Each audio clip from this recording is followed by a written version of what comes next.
Hey everyone, welcome to Locked On Lakers for Wednesday. Brian Kamenetzkys, Andy Kamenetzkys got some parting words from Kyle Kuzma as he heads to Washington that we'll talk about today. Plus, the Locked On Lakers mailbag is open, and you people have questions about the Lakers backcourt especially. We'll get to all that on Locked On Lakers for Thursday. You are Locked On Lakers, your daily Los Angeles Lakers podcast. Part of the Locked On Podcast Network, your team every day.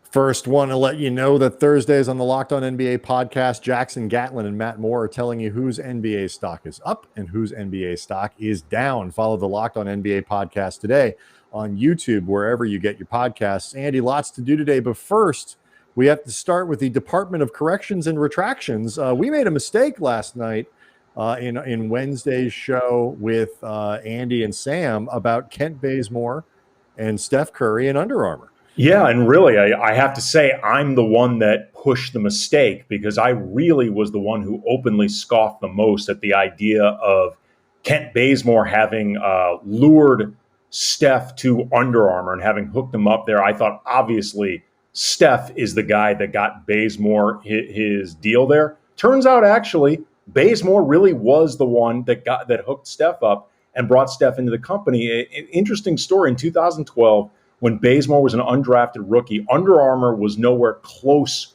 to where they were now. And Bazemore's agent got Under Armour to sign Bazemore with the idea of, look, he's going to be close to some more established guys like Steph Curry, Klay Thompson. So have my guy in proximity of them. And it turned out Curry's deal with Nike was expiring around the same time. And Curry noticed how Bazemore just kept getting constant gear from Under Armour, even though this guy was like on a non-guaranteed contract with the Warriors and had no stature around the league at all. Under Armour was hooking him up. So once his deal eventually did expire with Nike, Curry got a meeting with Under Armour. This meeting was apparently a disaster. Like they mispronounced Steph's name. Like they got a bunch of the first version of the LaMarcus Aldridge pitch. Yes. Steph, do you like shoes? But they eventually, though, I guess, did enough for Steph, whether that was the check or whether the idea of just we are going to dedicate and build everything around you. He signed with Under Armour. It has been an absolute boon for those guys, and Nike has been kicking themselves ever since. But again, to take it all back to the beginning, I was wrong. Bazemore was the one who brought Steph in, not the other way around. That was some excellent work, by the way, by Bazemore's agent to figure out how to do that and get it in there. Like, no. It's not about my guy. It's about my guy's access to other guys. And hey, you do what you got to do. All right, so we'll get to the mailbag here in a second. We got some great questions. And some of it actually is a little bit related to this topic. Kyle Kuzma was on Gilbert Arenas' podcast, right? Correct? Everybody's got a podcast now. Yeah, the No Chill podcast. And was talking about heading out to Washington. And, is there bitterness? Is there hard feelings? Any of that stuff? I mean, like Kyle Kuzma had been traded for weekly for the last 3.5 years, basically. It seems like this was certainly nothing he was used to. And it finally happened. I wasn't surprised when he came down on the answer of, nope, it's all love. It's all good. I appreciate that. I wouldn't have expected anything different from Kuz in that regard, at least on that stuff. No, I mean, look, Kuzma was the last surviving remnant of the Kids era. He's the only one, like literally the only guy who was still around when they made that trade who didn't get moved, because it was all the guys who went to New Orleans, plus like Isak Bonga and Wagner, and like everybody ultimately ended up getting moved. Even to finally, players, like you say, you're right. Right. I mean, like literally the whole team, basically, other than Kuzma, who with any type of youth ended up getting moved. So like Kuzma has to understand, like, look, I'm kind of on borrowed time. Like there's only so many times I can survive a big deal in the works like this. And, Kuz, I think, has a lot of confidence in himself and has, I think, pretty big visions of the player that he can be. At the same time, though, he would have to be insanely delusional to feel insulted at the prospect of getting dealt for Russ. Like, it's Russell Westbrook. Like, even if Kuz is like, look, I'm not sure about the fit either, it's still Russell Westbrook. You guys know he's like a 27% 3-point shooter. It's like you looked that up, didn't you? But yeah, you're right. I mean, at some point, it's like I would trade myself for. I was like, I mean, he's going to be traded for Buddy Hield. I mean, like, it is an upgrade. And so, but I mean, what the other part that I thought was really fascinating about it, one of the other parts that I thought was really fascinating about it, at least, is like this trade to Sacramento was no joke. Like, you go back to Ramona Shelburne's reporting on this from ESPN, who did kind of a semi TikTok of that thing, kind of breaking down exactly how this happened so fast. You go back to that, you go back to some of the other news that day, and like the tweets coming out that Montrezl Harrell is in and they're all going to Sacramento. Buddy Hield is happening. And like, all of a sudden this was real. It was not a smokescreen. It was not a rumor. Like, Kyle Kuzma thought he was going to Sacramento. And that pivot point is going to go down potentially as one of the most significant, 3-hour stretches where something in the NBA drastically changes, for better or for worse. They'd have been excellent either way. But man, that is a hard pivot for the Lakers, and then for Kuzma to go from Sacramento to Washington.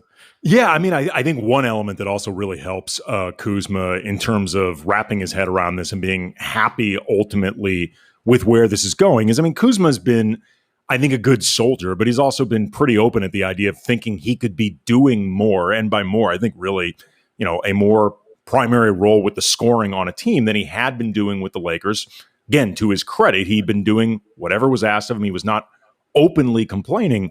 Kuzma with the Wizards could potentially be the second leading scorer on that team. Like, I mean, there's guys like Hachimura and Daniel Gafford, Thomas Bryant, KCP, Montrezl Harrell, but there's nobody who is a definitively better scorer, like definitively better position to get behind Bradley Beal. Guy that you say, okay, well, that's the number 2 on that team. Whereas in Sacramento, there's Hield, there's De'Aaron Fox, there's Halliburton, who they're expecting to make a big jump, played really well as a rookie. And what's great about it, I think, from Kuzma's perspective is, in theory, if Kuz can go there and do the things that he thinks he's capable of doing as a scorer while remembering to do the things that he learned to do as a role player with the Lakers, be a defensive leader. Now, look, his defensive numbers are not going to look nearly as good on that team as they did this one, because that team is a train wreck, last year defensively, and you can only improve so much.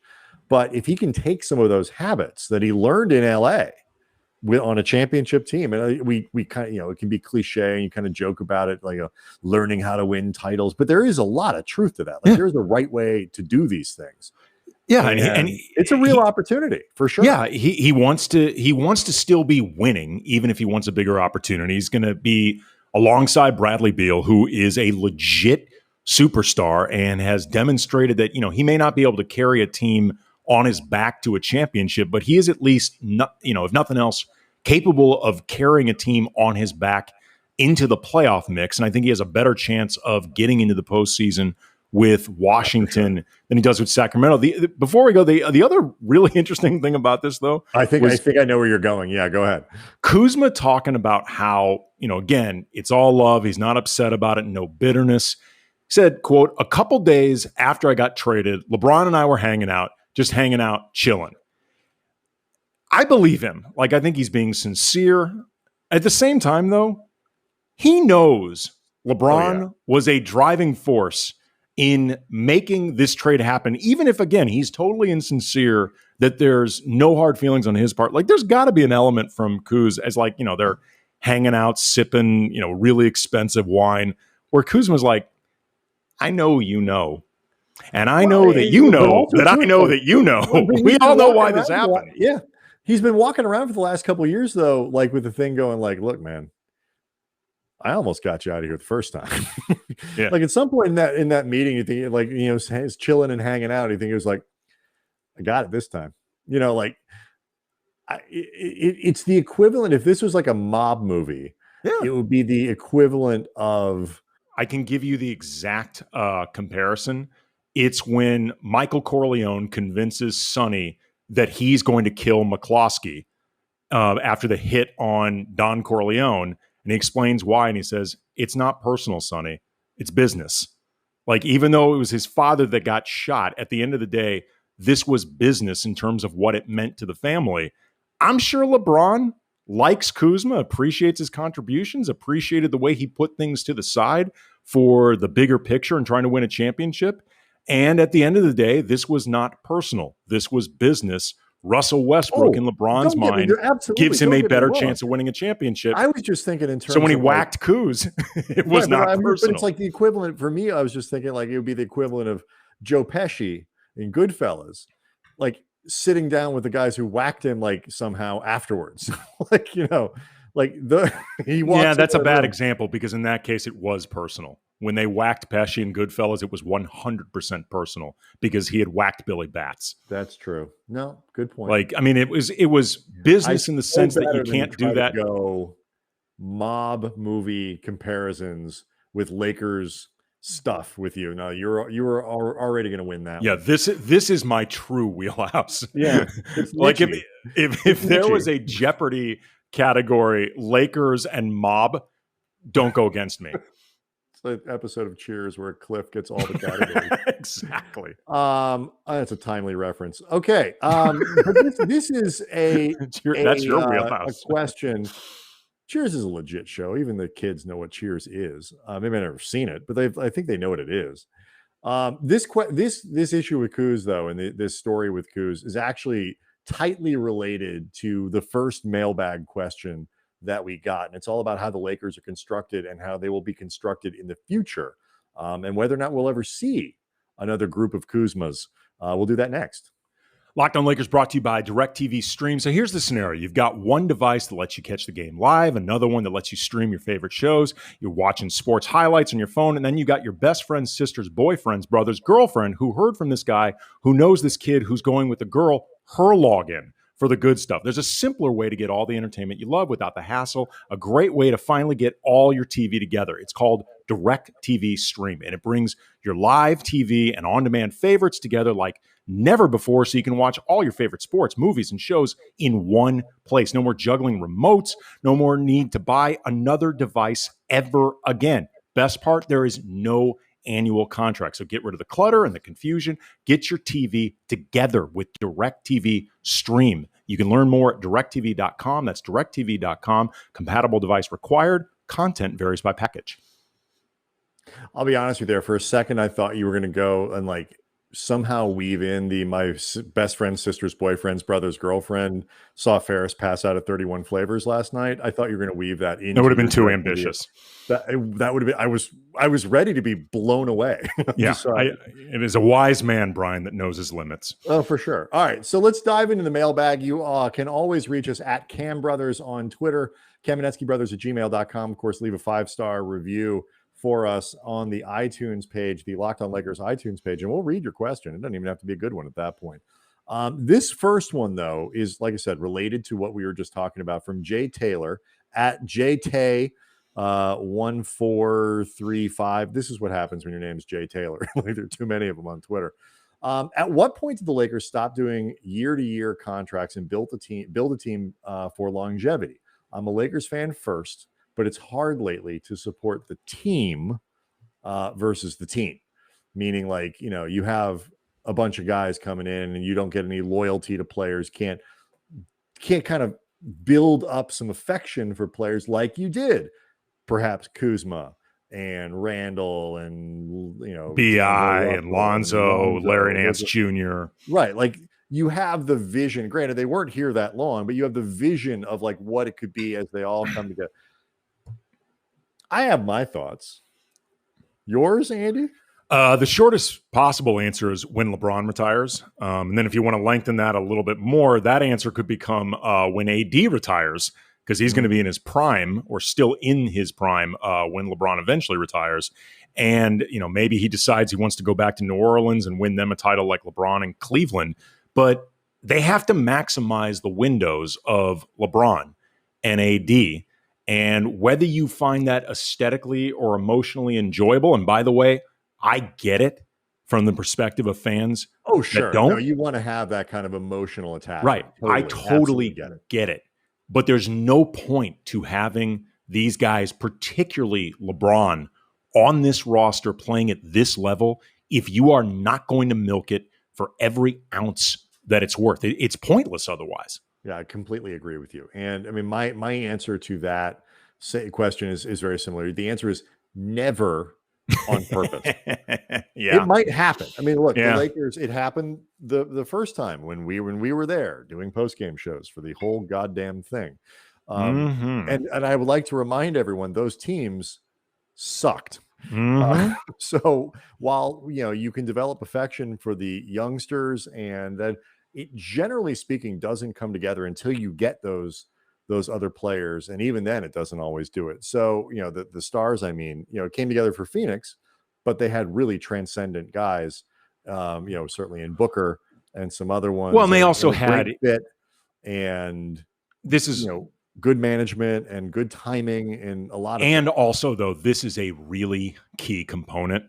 They also had the dedication from within the building to actually settle in on these guys and develop them and do everything that it takes to develop them. And by the way, I'm not saying that the Lakers, who are decidedly an organization that doesn't do that, I'm not saying they're doing anything wrong. I mean, at the end of the day, you got to know who you are. And as much as we make fun of the Lakers at times for being star effers, they at least know that they're star effers. Well, yeah, I mean, look, the whole point of these guys for a long time was like, I don't know if they knew everybody would get traded, for Anthony Davis or someone else. But the idea is like, we are creating, these basketball players so that they can be flipped for a different basketball player. Was not exactly a state secret here. I wrote a piece when we were writing for The Athletic. We first started right around the time when LeBron joined the team, or I think it was before he officially joined, but everybody suspected this was coming. And I wrote a piece about how Laker fans were going to have to prepare themselves for the idea that this franchise was going the mercenary route. Because the minute you bring in somebody like LeBron, everybody else, B.I., Lonzo, Kuzma, all of them, no matter how much potential you think they have, and all those guys have really shown that they're good players, of varying stature, but none of them have been busts or anywhere close to being busts. Once you bring in somebody like LeBron, everybody becomes expendable. And at the end of the day, everybody was expendable. And I would say, by the way, and also there's a 17th banner. So, I mean, they've already gotten what they needed out of it. The Lakers did this. Go ahead. This is where, but like we get a lot of this, and people are very active in responding and leaving comments on the YouTube page, on the different shows. And it's a cool, like, inactive community, but it's different. It's a very different group of people than we've seen on Twitter. And it's cool to see new names and new faces. But we do get a lot of like, which guys are we most likely to hold on to? We, the Lakers, like, do you think we could keep this guy long-term or that guy or whatever it might be? And the one thing, though, that I will say is once you get on this treadmill, the answer to those questions is almost always none of them, particularly if you're talking about, what I mean by this are like the 1-year deal guys. Because once you get on that sort of treadmill, aside from the old dudes who may not have somewhere else to go or might be taking a veterans minimum somewhere else, but those aren't necessarily who people mean when they say, can we keep this guy long term? You're not looking to keep Carmelo Anthony for 4 more years after this one. The downside to what the Lakers are doing is they have to do this every year.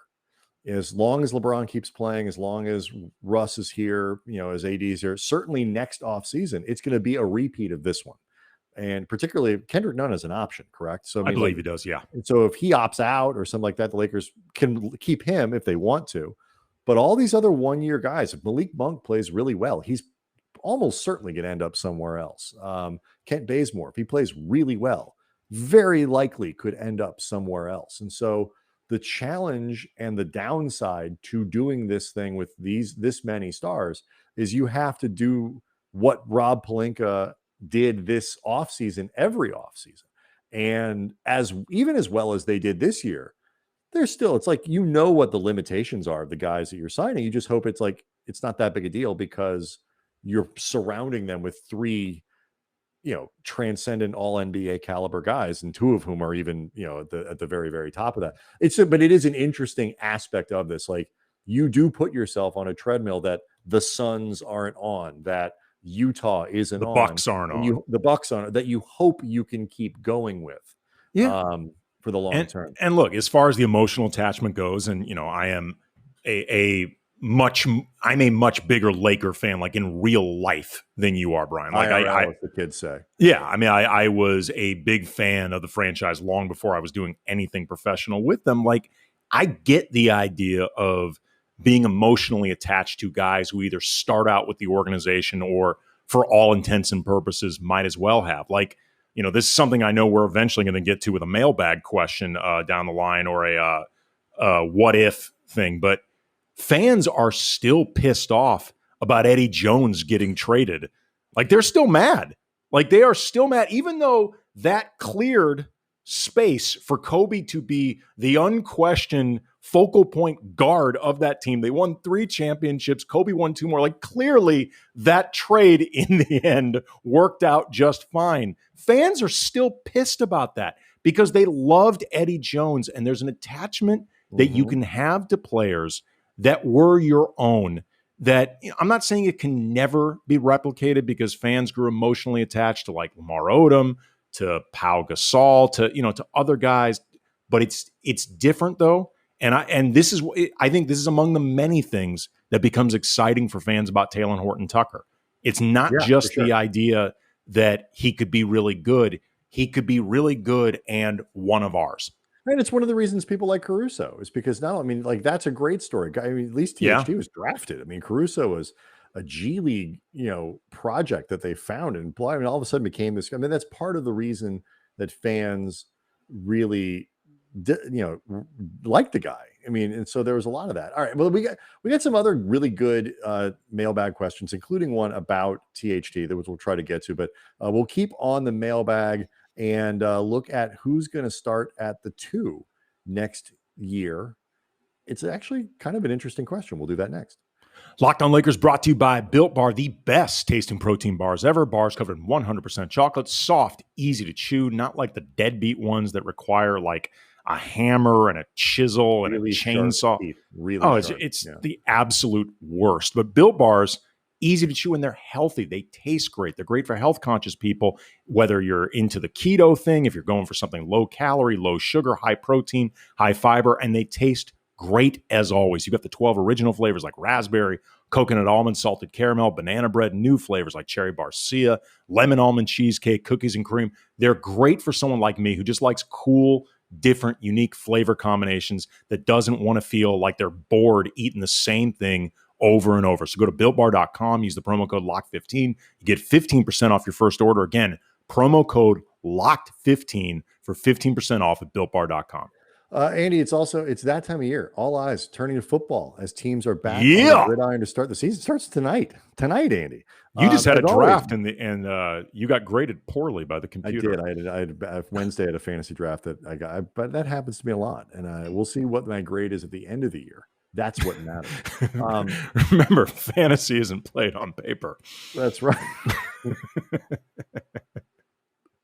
See what you did there. As always, BetOnline, your number one spot for all the pro and college football action this season. Get all the updated odds, props, contests, including online's biggest $500,000 NFL mega contest and the world's largest $200,000 NFL survivor contest, all open now at BetOnline. You head on over to the website, you use your mobile device, you sign up today, you receive a 100% welcome bonus. Be sure to take advantage of their opening day super promo. You make a bet on Thursday night's game tonight, of the season opener between the Super Bowl champion Buccaneers and the Dallas Cowboys. And if you lose, Andy, and you lose often when you gamble, terrible gambler, your wager will be refunded up to $25. This is for new customers only when signing up and using the promo code NFL100. From football to basketball to boxing, right up to your favorite Vegas casino games. Don't wait. Take advantage of all the great offers available for the 2021 season. BetOnline, your online sportsbook experts. So we've both given our starting lineups for the season. both pre DeAndre Jordan, or while Marc Gasol was presumably here still, and then after the DeAndre Jordan here, which theoretically pushes him out. Who knows? This is so weird. It is. It's all very strange. I'm going to go ahead and just stay with the lineup I have while Gasol is on the roster, which is Gasol, AD, LeBron, Kent Bazemore, and Russ. You could swap out DeAndre Jordan in there. Who do you think, though? Because there are a lot of questions. If you start sliding lineups around, it really is that shooting guard position that has the most potential to change. So if you're predicting right now, September 9th, who the starting two guard is, this is a question from Aaron Soroka at Soroka Man. Who is the starting two guard? Because it could be Bazemore, it could be Ellington, it could be Kendrick Nunn. All of those things are theoretically possible. Yeah, I do think they're possible. But like we talked about with Sam and Andy yesterday, I think it's Kent Bazemore's spot to lose because he, at least on paper, offers the best combination of shooting and defense among the role players. And especially when you take into account the defense that I think took a step back necessarily to some degree because the offense the last couple of years has just needed juicing. It's needed to become more dynamic. It's needed better shooting. And it is difficult to find two-way players capable of doing that while you're also adding Russell Westbrook and that salary and everything that went out in order to bring him in. So I feel like if Bazemore can maintain, maybe not last season's, I think it was 41% from behind the arc, from three. But if he can stay at 36 or 37, he's going to end up starting because especially with Russell Westbrook and some of the issues he has defensively, who knows if Anthony Davis is going to be at the 4 or the 5, but if he's at the 5, you might have to come up with some defensively compromised questions from there. Stay there for a second because that's the thing that changes this equation. Because if he starts at the 5, if AD is the starting center, Bazemore is probably your starting small forward at this point, or certainly could be, right? So, possible. Right. Or is there someone else that you would stick at small forward and you move and you start Trevor Ariza or you start Carmelo Anthony? Or, because in that scenario, I think now the thing that would make the most sense to me at that point is actually to see if you can get by with Wayne Ellington defensively as your shooting guard and have a real floor space or a genuine, max it out floor spacer that everybody's going to respect on there and see if that works. First and foremost, that's probably the direction I would go if AD starts. Then so it's Westbrook, Ellington, Bazemore, LeBron, AD, because I don't want to pile up minutes on Trevor Ariza. Yeah, I agree with you there. I don't know. For some reason, I feel like you could also put Malik Monk in there if you wanted. Yeah, Malik Monk certainly is possible, especially because he's somebody that we've thought his place in the rotation might be a little more tenuous. Mm-hmm. So if you end up sliding AD to the 5, it does offer up a little bit more opportunity. It's hard for me right now to picture AD starting at the 5 as much as I want him to. I've said this many times, Brian. I will be thrilled to be wrong about this because I think it's what's best for the Lakers. I think it's what's best for AD. And I think it's what, takes away layers of complication that are really unnecessary. They're really just about AD's preferences and not wanting to ruffle his feathers. But until I see more real evidence that that's going to be happening, I'm just assuming that he's going to be starting at the 4. I think DeAndre Jordan's going to be starting at the 5, and that's going to leave Kent Bazemore as the obvious guy. What's funny too is though, it's not just that AD. It's not even so much that AD is light years better as a 4. His statistically is very similar. The Lakers are so much better, and this particular Lakers team, it opens up the floor for Russ, and it allows them to play all of these guys. The difference in who gets to play in that 1 through 3 rotation with AD at the 5 versus AD at the 4 is pretty stunning. The amount of playing time that theoretically opens up so that Monk and Ellington theoretically both could play. Like THT could get a lot of time in all three of those positions. Kent Bazemore is fine. You still have time for Carmelo Anthony. You still have time for Trevor Ariza, maybe even more limited minutes and whatever. But I'm not even sure how much more. And then you get to maximize Dwight Howard and DeAndre Jordan, whatever the way that you want, in a 15 to 20 minute a night role or whatever. And so it's just so much of it is better. it just is. Like I said, I will be thrilled if I end up wrong about this. Like nobody has to hit us up at Can Brothers saying that I was an idiot, saying that I was wrong. Trust, I'm thrilled to be wrong. So you can say it's a perfectly reasonable thing to expect to have to see, because and it may not start that way. You might see a traditional starting lineup at the beginning, and slowly this team kind of evolve into one where AD, it's like you look up and it's like, wow, I didn't even really notice, but Anthony Davis is playing 65% of his minutes at center. And maybe they get that way by him starting there. Maybe they get that way by a very short shift for a center, at the beginning of each half or whatever it is. But there are a lot of ways that this could happen. It's not like if it doesn't happen on opening night, it's done for the year. But it is unquestionably one of the going to be one of the major plots of training camp once that opens, which, by the way, is not very far from now. Flip side of that question, though, from Luis G81045, LA10, of the new signings out of the rotation, Monk, Ellington, I'm adding in Kendrick Nunn. He had a reason. I think that was a mistake. Bazemore. Yeah. Who do you suspect plays the least at the two? I thought that was an interesting flip side of that question. Well, yeah, and we'll save the THT question. We got a great one about THT potentially breaking out from John Smith at Boom Shaka. We'll get to that one maybe on next mailbag. There are two ways to look at this. Kendrick Nunn is not theoretically a 2. And so if he plays with Russell Westbrook, you could argue about which guy is playing which position. But in theory, as a second guard, he kind of, if he can get by defensively at a very small stature, he sort of profiles as somebody who plays kind of like a traditional shooting guard. Mm-hmm. But that's not his position. But the flip side is when is Wayne Ellington going to play? When is, Malik Monk going to play? If Rajon Rondo does play, that might necessitate the need to have Nunn at 2. That makes a big difference in all of these other things too. It's not unrelated to the conversation we just had about where does AD play, because the more minutes that are available at the 2 and the 3, where you can slide THT over to 3, where you can let Bazemore play some 3 and all that kind of stuff, the more flexibility there is to get Wayne Ellington, Malik Monk onto the floor in their positions, or to experiment with a 2-guard backcourt with Nunn and Westbrook, and we can debate which guy's which position. I'm not even sure it matters. I'm going to guess Wayne Ellington, because I'm sort of convinced he's either going to start or he's going to never play. Like those are sort of my 2 positions there. But it's a tough question, and it's one of those questions that's less about the individual players themselves than it is the rest of the Lakers rotation, which is why I think it's an interesting. Well, I mean, some of this has to do in terms of when you're determining odd men out. Like Wayne Ellington is somebody that, I mean, he's going into his 13th season. He is a professional shooter. Like, he has not had a season below 35% from 3 since 2012. Like, this is what he does.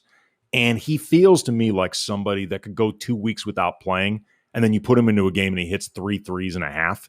So, like, you can put him on ice. He's not going to complain. And I'm not even sure how much he suffers for it, which opens up some opportunity for Malik Monk, because he's certainly a more dynamic scorer than Wayne Ellington. Yes. And even if last season where he shot 40% from 3 is a bit more of an outlier, if he's 36 or 37% this coming season, which would still be on the high side for Malik Monk, but it would indicate him improving as an outside shooter, like his better size, his better athleticism, the more varied scoring, that's going to work in his favor. The flip side, though, with Malik Monk is he has the potential to be more erratic.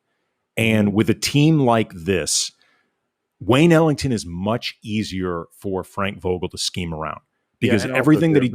And also, too, I think he is much more of a floor mover defensively. I think he gets people. If you want to put a shooter out there and you want the gravity and like to you want to impact defenses in a particular way where they have to pay attention specifically to a shooter, then you put Ellington on the floor. And then the last thing I would say this, I kind of looked at it as you talked about him as being a guy who could not play for a couple of weeks, come in and shoot really well.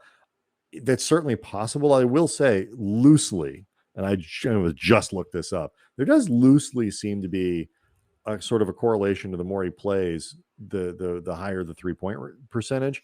But he's also not a guy who doesn't play a lot. I mean, he's in a 20-minute a night guy pretty consistently through the last 2/3 of a decade. So right. He's used to playing. So being in that position where you don't play and then kind of come in all of a sudden where you're maybe I'm wrong. It's not easy. And we saw that with Wes Matthews last year. So we'll see. I'm not totally sure I buy that argument. No, I may be. I buy the professional part, but I don't know if he's. I don't know if you can do that. You could be right. I mean, my theory with Wes Matthews was it was more about his role changing coming off the bench as somebody who had played almost exclusively as a starter his entire career. Ellington playing consistently may be part of it. I don't know. I may be completely wrong on it. They've got to sort out. All right, so we still got a fair amount of things that we want to talk about, both from the mailbag and then the NBA. Doing some really interesting things this year around COVID that could be particularly impactful in LA, particularly just the way the rules are going to work around here. So we'll save that for potentially tomorrow's show or next week. We are going to talk some DeAndre Jordan and some Brooklyn Nets with the Locked On Nets guys. That's going to be set up for next week. So that'll be a lot of fun. Plenty of good stuff to come as we get closer and closer to training camp. We'll see everyone tomorrow.